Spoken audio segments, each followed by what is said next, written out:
show. Welcome to the studio. How are you doing today?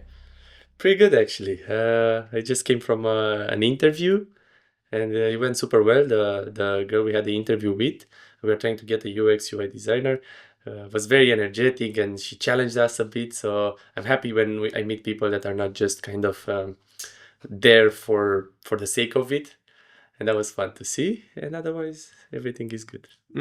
How are you? I'm good. Yeah, I'm doing great today. I've been looking forward to doing this interview actually. And we're going to talk about Athme. I see you wearing the shirt today. Yeah, representing. But yeah, actually, I wanted to start by asking you, when you hire people, what do you look for? The main thing is determination. So I like ambitious people that don't just aim for average. I like the ones who strive for more, and it doesn't have to be money wise, like monetary wise or so. It just has to be in their small thing that they really love, but they put passion into it to make it feel like a fulfillment, let's say. Ambition and drive. Ambition. Most important thing. Yes. Is that more important than experience? Definitely, yeah. Definitely. Yeah. I feel that experience you nowadays, especially with AI, I'm really passionate about AI, especially generative AI. You can get the experience of the entire internet in one tool, more or less.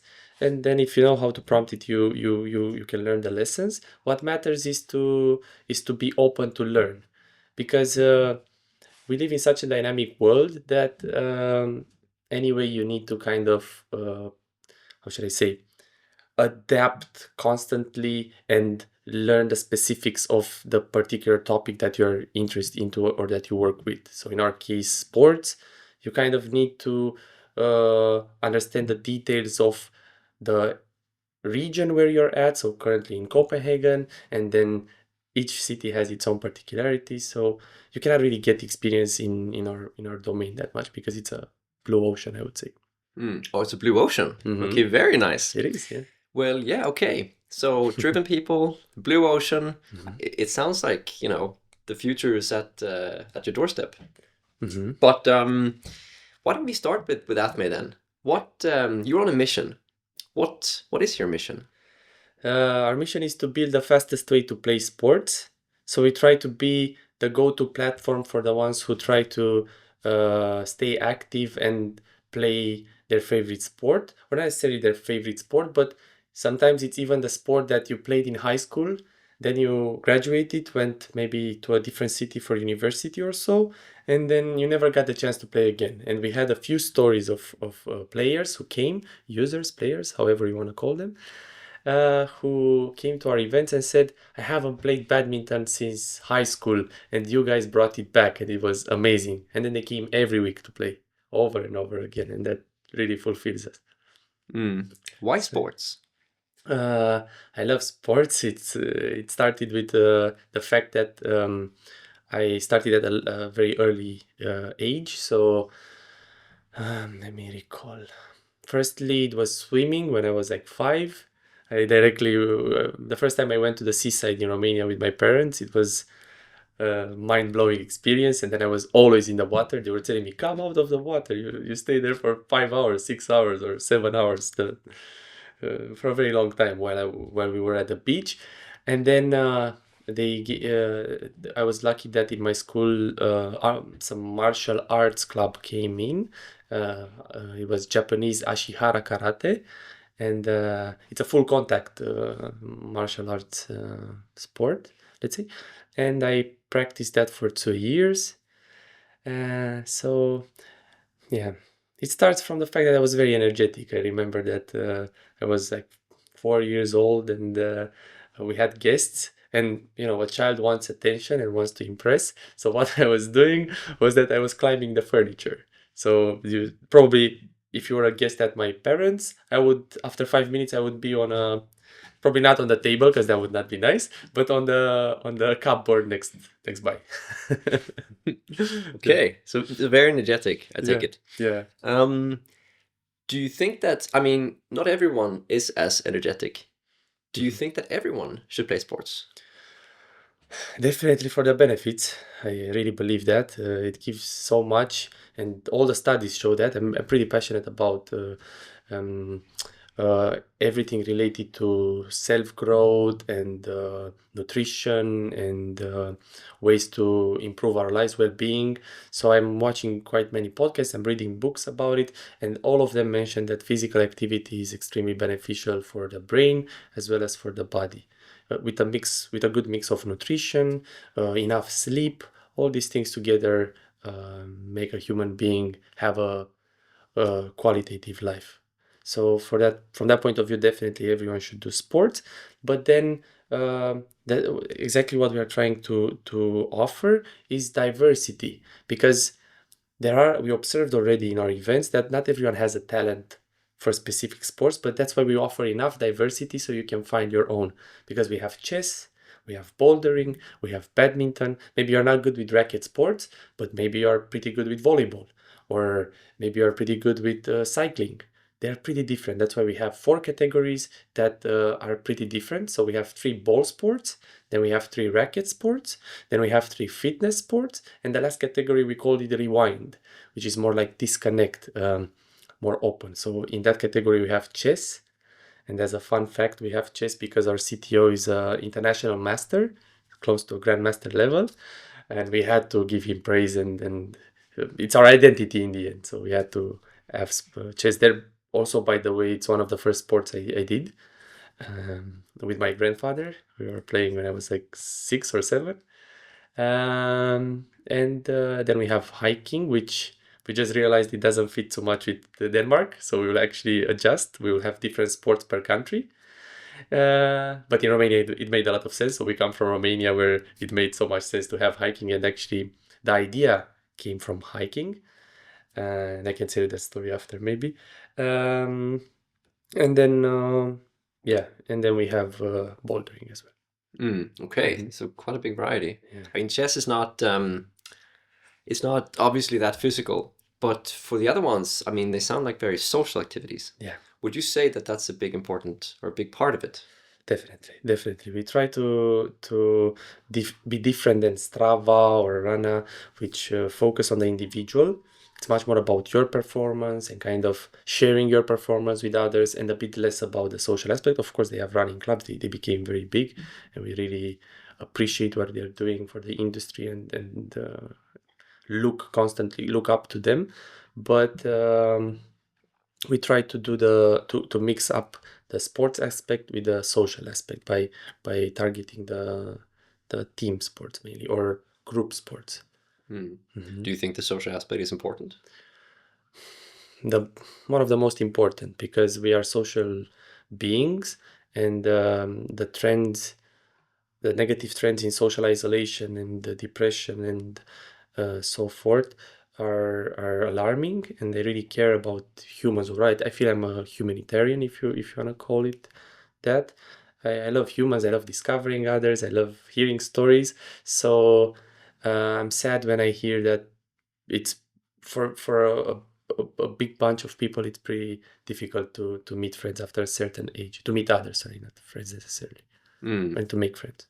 And do you think playing sports could be a good way for people to meet? I would say it's probably the best way. And The best way? Yeah, or one of the best ways. It's really smooth and gives the right context, and it puts you in a position where you don't know each other. You might not even know each other's name, but you are forced to kind of cooperate so that you perform. And of course, we don't focus on the competitive aspect, but everyone, it's nice to try and win.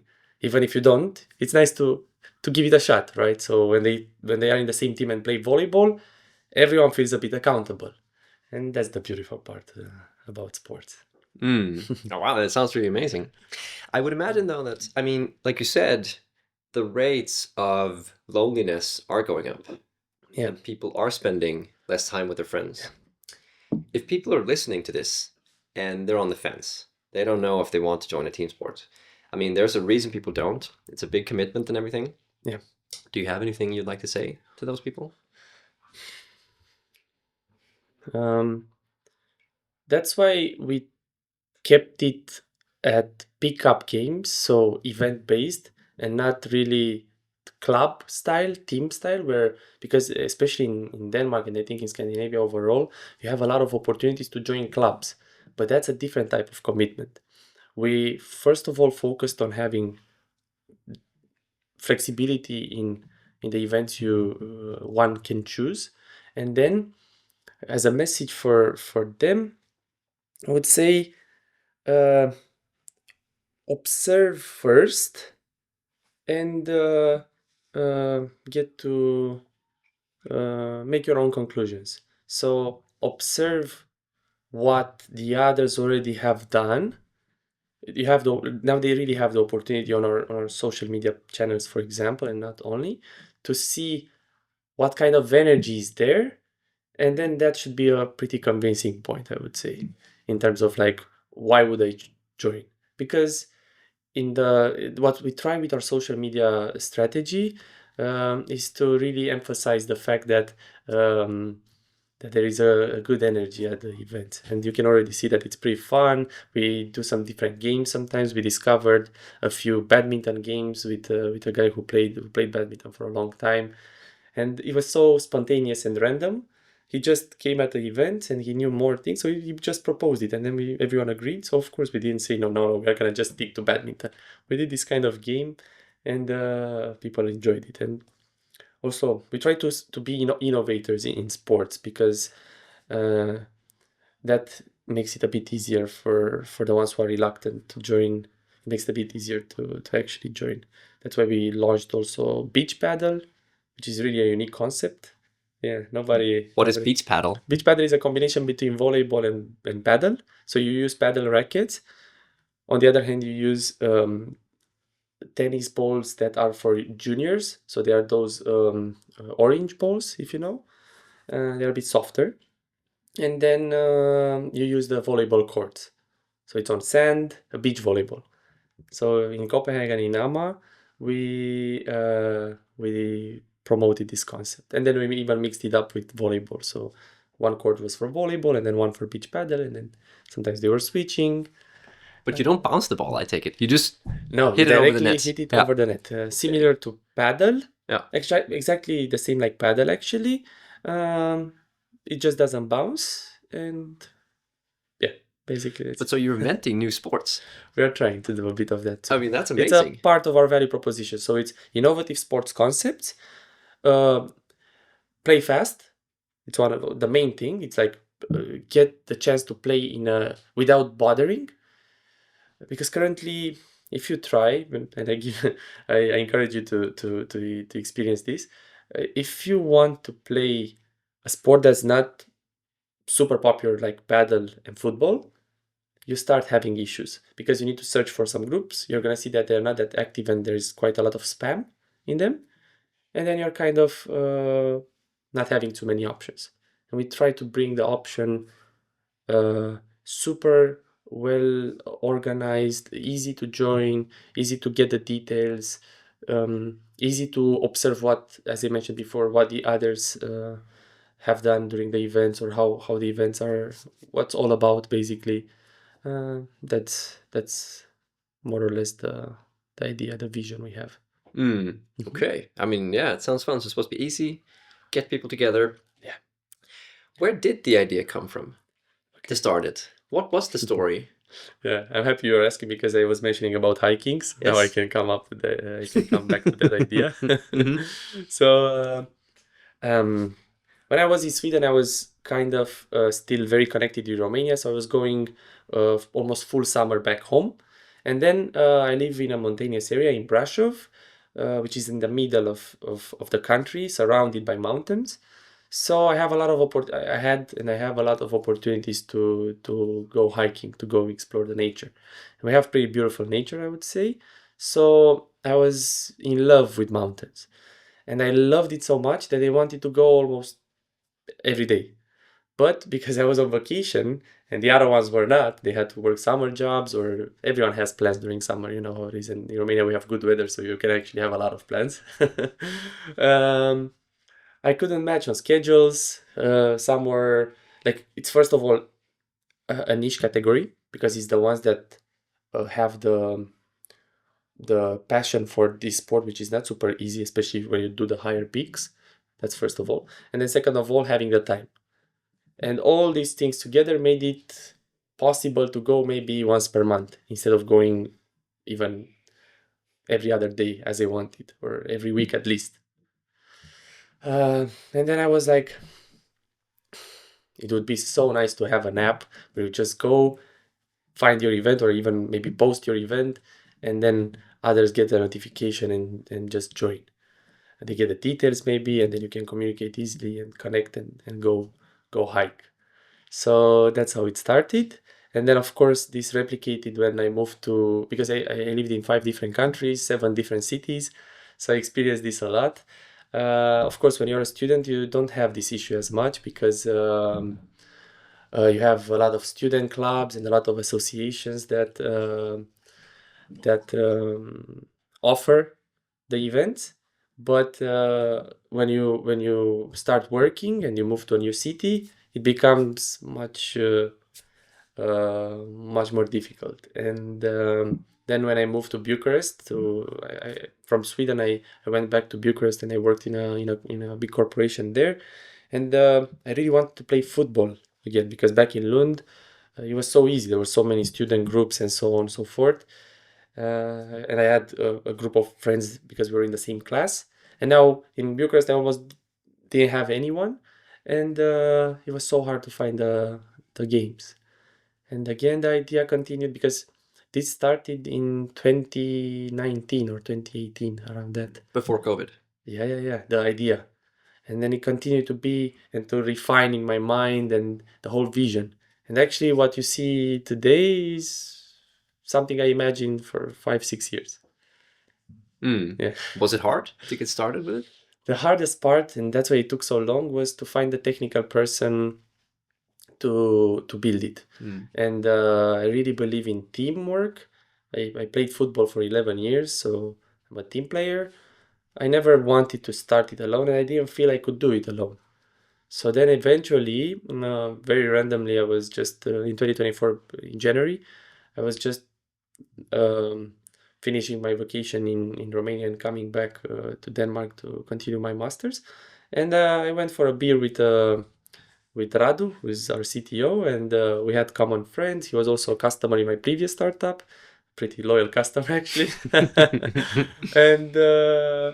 And then I pitched him, and he was the first technical person to be very serious about it. Before I was pitching it, I think I pitched it to more than 20 technical persons, and not only. And they were like, yeah, nice, let's talk. And then let's grab a lunch at some point. Yeah.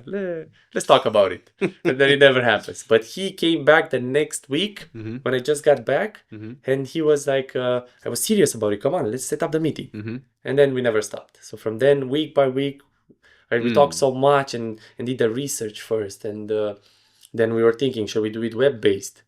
Shall we do it mobile? And initially we said we do it web-based because he's a web developer. Now with Athme, he became a good mobile developer, which is amazing because his background was just on the web. And yeah, that's all the questions we had to answer. It was funny because at the same time, I also met with my COO, and he's the perfect customer, let's say, the perfect player, because he's same like me, super into sports, and since he moved here, he directly looked for groups and he even made his own groups to play more. So I was working with him, and then I was always asking for feedback. Like, look, now we're thinking about that. Tell me your experience with the other platforms. Where did you go? Did you try Meetup, which is also pretty popular? So then it's funny how life is, because he became the COO. He moved back to Copenhagen. He was here on an exchange from Lisbon. And yeah. And that's how life is. Now we are a team of 7 people, and all very motivated. And it's now time to really bring it out to the world and make it the real fastest way to play sports. You said you thought about this for many years, and I am positive there's tons of people who have an idea for something that they want to do. A project doesn't have to be an app; it could be something else. Yeah. But then you said that when you sat down with your CTO, you just started and you didn't stop. What happened? What was different? How did you? What I mean, what's the magic sauce? How did you? If you had to boil it down to so people can try to replicate this, what would you say? Hmm. It's a difficult question, maybe. Yeah. I'm trying to reflect a bit.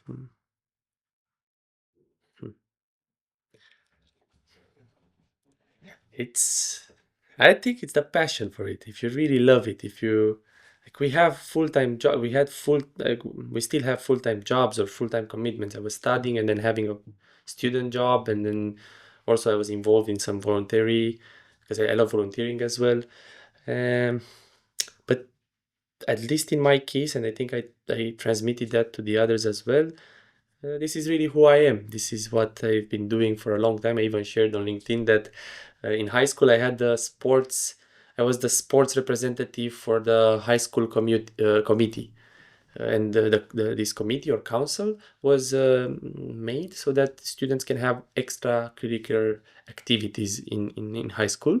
And I was doing the sports events. So I organized the football championship, the basketball one, the table tennis one.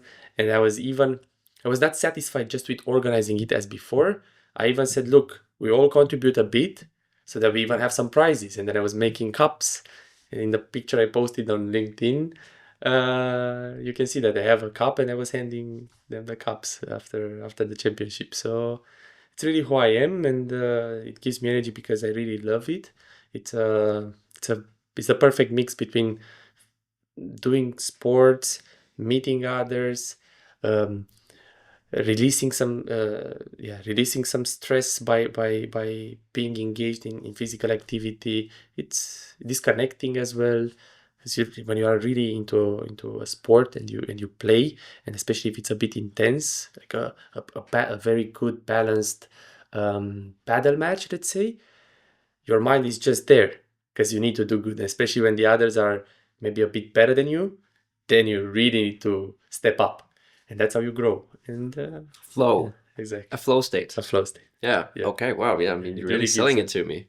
Sports is your passion. Yeah. But Octavian, you're also running a company. 7 people are involved. If you had to, I don't know, say one thing that you think that everyone could use if they're running a company or thinking of running a company, what is your best tip?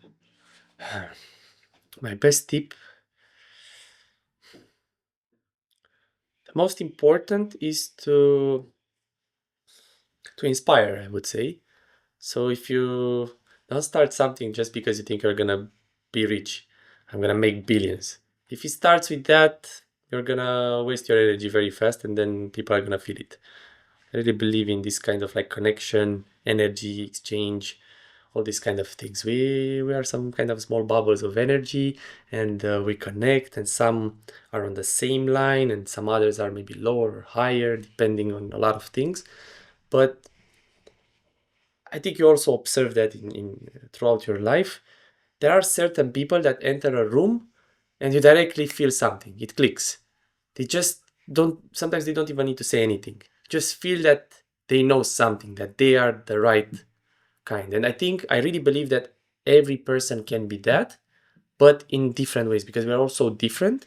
Some are going to be on the entrepreneur side, some are going to be on the technical person or the even the cleaner, or it's just the mindset you have and the way you choose to approach things. And yeah, to give the main advice would be, it doesn't have to be your main passion because you cannot, normally you cannot just transform passions into business all the times. But it has to be something that really gives you energy by default, the kind of thing that you can stay up until 3 a.m. and you don't have any issues. And I've done that many times. There are many instances where I was in the office, the last one in the office, most of the times, because I'm also kind of a night owl. So between 10 p.m. and 2 a.m. I work very well. How do you find your passion? By being analytical, keeping your eyes open, trying different things. I was lucky to have good advisors. professors initially. My parents encouraged me a lot. Main thing in my house, and I'm very grateful for that, is that there's no let me think how I translate this.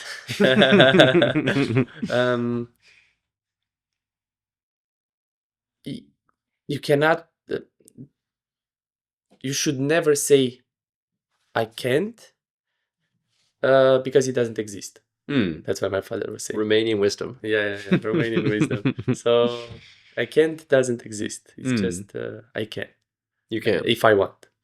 If you want to. Exactly. If you want to, you can. Yeah. I mean, the reason I'm asking is because I think that this idea of working with your passion sounds very nice.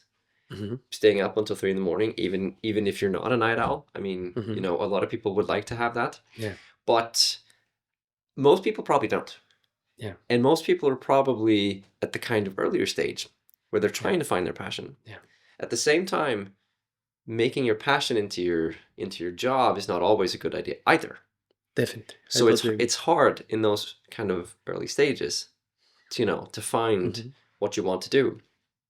But I mean, when you talk about sports this way, it's obvious, that you can do this. I have another question. You mentioned Copenhagen a few times. Do you think running this type of company in Copenhagen is different from running it another place, like Bucharest or somewhere else in the world? I have two things. First, I think I really wanted to clarify a bit the previous one, because I think I didn't manage to express what I meant. So passion is one thing, and I totally agree. Sometimes it might be a very bad idea, and we are also very early stage, so we might be wrong, and I totally agree. The actual advice is, and this is the one I wanted to get to, what the professors and the ones that I was lucky to meet told me is try different things. Get involved in a lot of things, and then you're going to find it out. You're going to feel it. And that's what I've done throughout my life. And that's how I discovered that I like organizing, that I like community building, that I like being that one who's organizing. And then I combined it with sports and business, which also was a thing I like doing since I was young in some ways, like some kind of trade, some kind of, let me see what I can sell, if I have some old things, or maybe I can take this thing for a bit cheaper because it's a good opportunity, and then I sell it for a bit more. So I just said yes very often. You need to say yes very often. And then back to your question. Copenhagen is an amazing city. There's no doubt about it. And we can even see it in the rankings. Like I think this year was voted the most livable city in the world. It has pros and cons.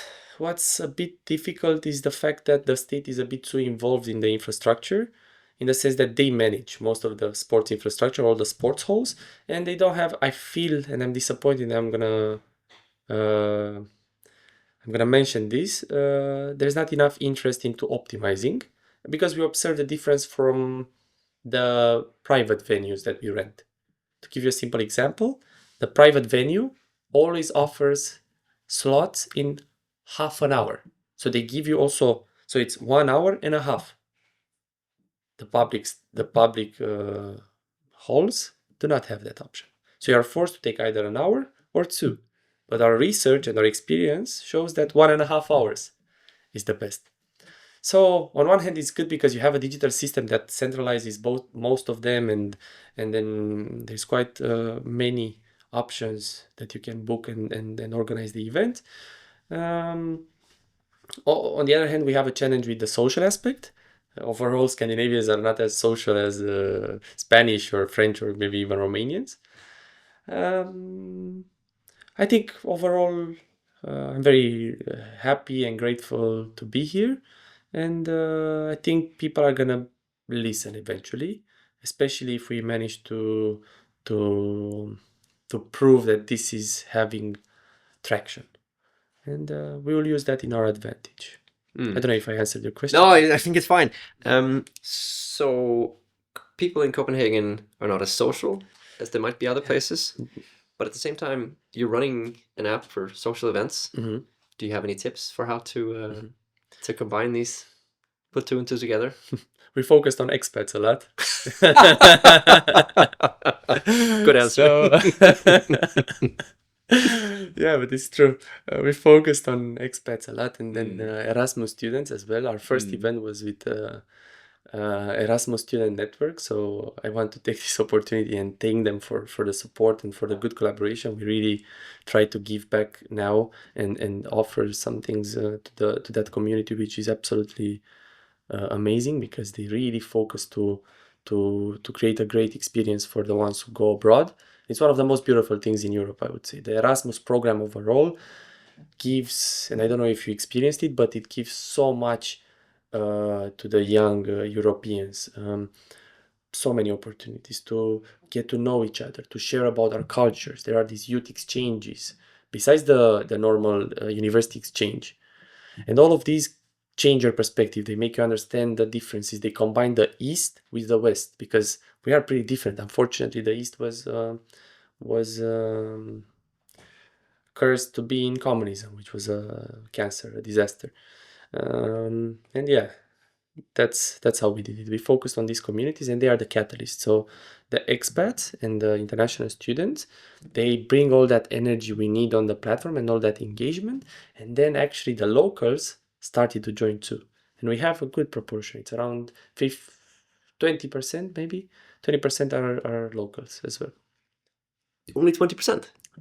I think it's pretty good, actually. Okay. Even less. Wow. Would Because you recommend this as an approach for people trying to start a company in Copenhagen? It depends a lot on the business model. 20% is actually pretty good, considering the fact that we speak just in English. So we communicate only in English. Everything we post is just in English. So directly we don't address the locals who are used to speak Danish, of course, and they respect that, and I hope at some point we will localize. But we need to start from somewhere.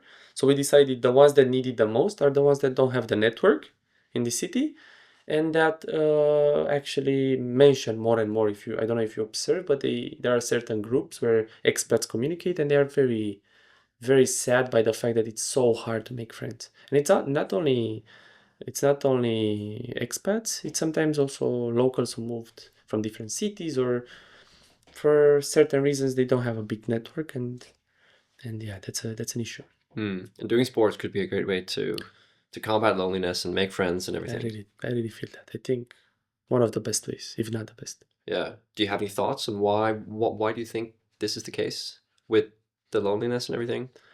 Social media is one of the main things. Social media. So we try to fight against that. Our mission is to get you as short as possible on the platform and back in real life. All the platforms try to make you come out from the real life into the platform and stay there as long as possible. We do the opposite. So my vision is, and I'm not gonna blame, because I really feel there is a lot to learn, and I love the internet, and I'm a digital savvy for sure. But digital and the virtual world should be for learning, for discovering, especially information related, especially now with AI. There's so much to learn.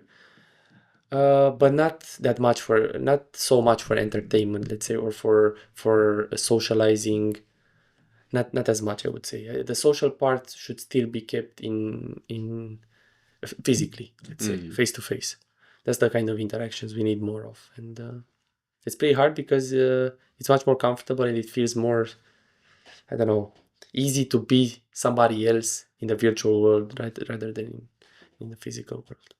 Not to mention profits. I mean, most apps make money when you're on them. Yeah. So obviously that's also hard. Some of them are the richest on the planet, the most successful companies on the planet. And we try to fight against that by, again, bringing them on a platform that allows them to connect in real life as soon as possible. And different than the dating apps, it's smoother, I would say, more focused on a purpose that's positive, which is, let's do physical activity in an event that's organized by these guys who are trying to make it in a professional way, because our vision is to create a new age job, a gig economy job, similar to Volt riders, Uber drivers.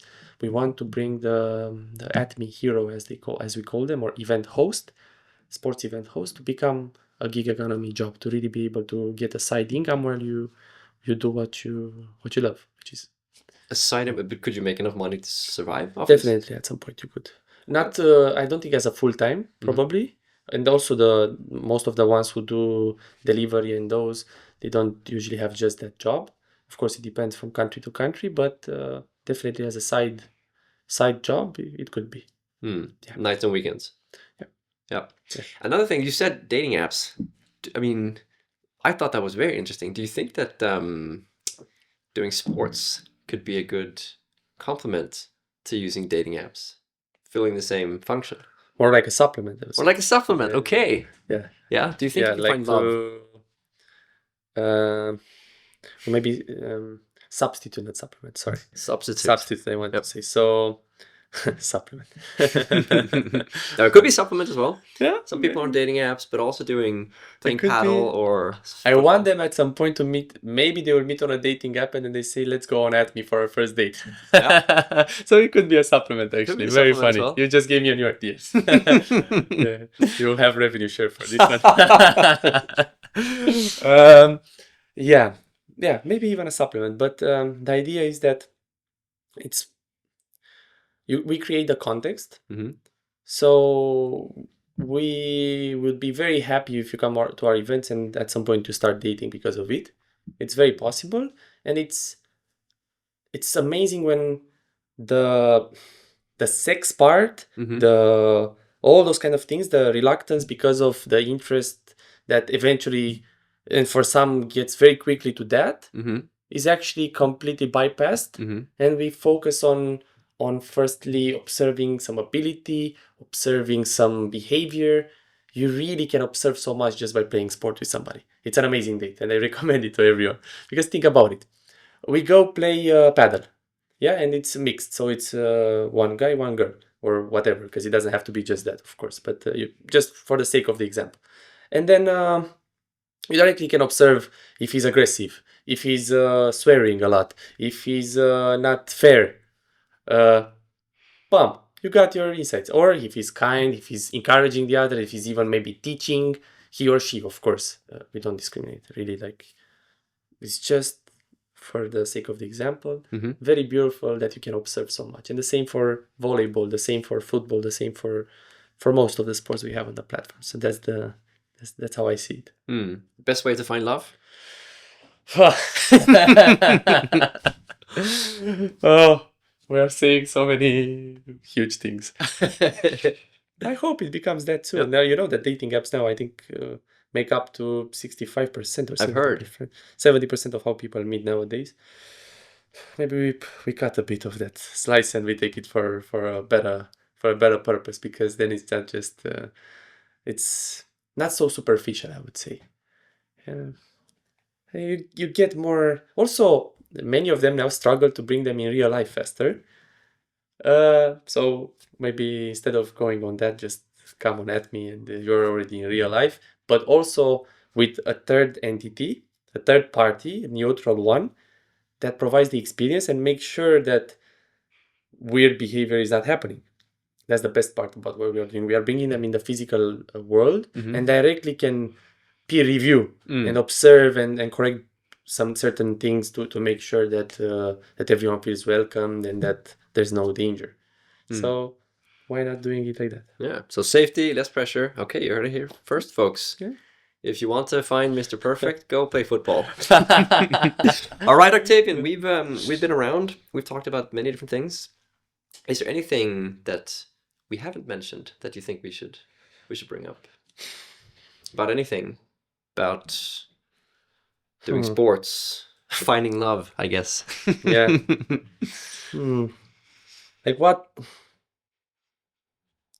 what bothers me the most these days is the fact that I don't know what's the reason, but I think because of social media, too much social media, too much like what certain platforms do, and they have a lot of benefits, but what they do is creating this fake image and portraying something that's not real. And what I hate about that is the fact that then the anxiety comes in because you really need to fit a certain model, a certain frame. And that, I think, started to translate into like to be like a virus that is transmitted in many other areas. And we feel that too, because there is not enough commitment, and not commitment in the sense of like you need to commit for a long term thing or something, but even for a thing that's scheduled and that you need to sign up in advance and show up so that you don't destroy the experience for the others. And that's the main thing that bothers me, and I'm focusing a lot on finding a way to solve this issue, which is we organize events, and there are some people who don't even get off the list so that we know they are not coming. And then we expect 12 and we get 11 or 10 for volleyball, for example. And for certain sports, we can manage. But for example, for paddle, it destroys everything. And fortunately, not that many times, but 1 or 2 times, we had to do 1 against 2. And we were lucky that our CEO is very good at paddle, so he could still offer some kind of experience. But overall, yeah, I wish we find a way to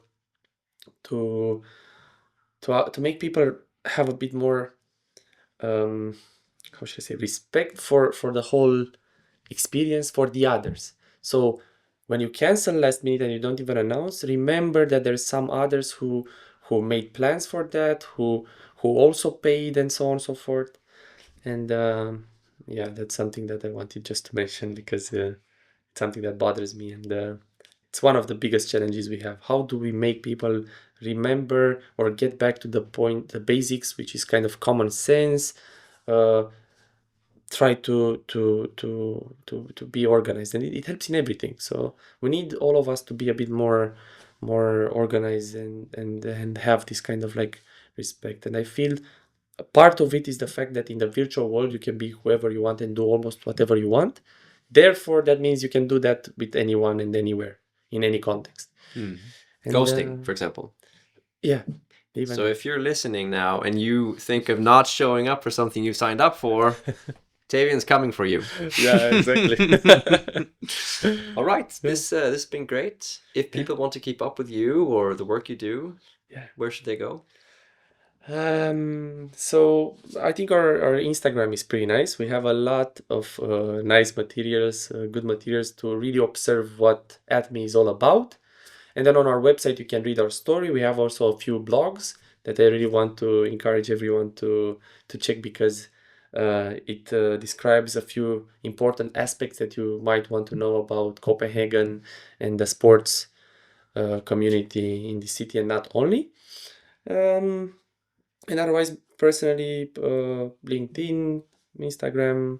Instagram, I have it private because for now I feel, as I mentioned, I'm a bit skeptical, a bit scared of it, let's say. At some point I deleted it and I got my conclusions that fortunately I don't think I'm addicted to it, or I don't want to be dishonest, but let's say not as addicted as others.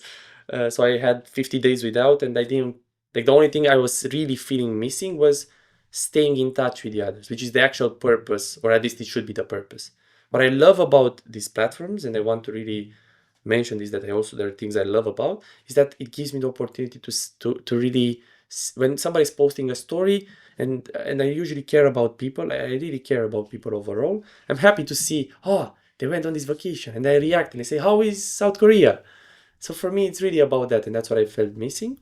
But I keep it private because it's too dangerous with getting too much attention, and that can transform people. And I don't want to be attention freak or obsessed, narcissistic. I try to stay humble, to focus. Of course, I have my flaws, but it's very important to me to stay honest and humble, and understand that there's so many of us in this world, that we all have just a small piece, and we can only try our best to make that as good as possible. Let's say our small, like, we have a small role, but all together combined can really improve the way we live, the way our societies are built, by simply being involved and trying to communicate more, and have the right approach to things, listening more than talking. not having fixed ideas, always keeping an open mind and trying to actively listen and give the benefit of the doubt and change our ideas. And I think I've done that quite a lot in the past 7 years, and I'm very happy about it. I'm gonna keep doing that because they probably, I don't know, 90% of, or let's say 70% of the things we think are probably wrong. So that's my main conclusion. Yeah, very humble. All right, so perfect. We'll put links in the description. Cool. Thank you, Octavian. Thank you so much. Very nice to have you. Really a pleasure. Thank you. All right.